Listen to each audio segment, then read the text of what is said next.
le problème, c'est que on cherche à... Enfin, ce que disent d'ailleurs certains tout à fait publiquement, c'est qu'il y a la bonne banque. Donc c'est la banque... quand j'étais enfant, on parlait de la caisse d'épargne avec l'écureuil. Pour ça, probablement, c'est le symbole achevé de la bonne banque. Et puis, il y a la mauvaise banque avec les types qui ont des bonus indécents et qui font des opérations que personne ne comprend. On se demande d'ailleurs pourquoi même ces opérations existent. Simplement, ça, il y a un certain nombre de gens très bien disposés qui voudraient mettre un mur entre les deux en pensant que ça réglerait tous les problèmes.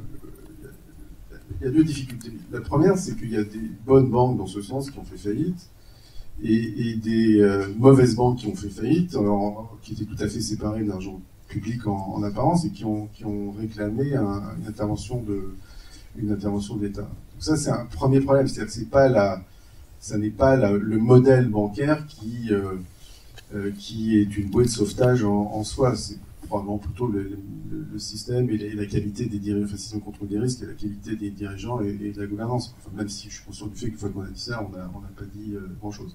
Mais surtout, le deuxième problème, c'est que l'économie n'est pas financée seulement par la bonne banque qui fait des prêts à des gentilles entreprises qui ensuite vont créer des usines, employer des gens. Et voilà, la réalité, c'est que la banque de financement et d'investissement finance l'économie. Et qu'il y a beaucoup de prêts vanille que fait la bonne banque qui seraient totalement impossibles ou qui n'auraient pas de logique économique s'il n'y avait pas à côté des opérations de couverture, de risque de change, de risque de volatilité des taux, etc. Donc c'est difficile, c'est tellement difficile que les Britanniques qui ont lancé dans l'exercice ont mis 14 mois pour la commission Vickers pour proposer un arsenal législatif qui sera, si j'ai bien compris, en fonction en 2019, et que les Américains sont toujours en train de se débattre, après que Obama ait lancé le projet en 2009, avec la mise en application de la loi Dodd-Frank.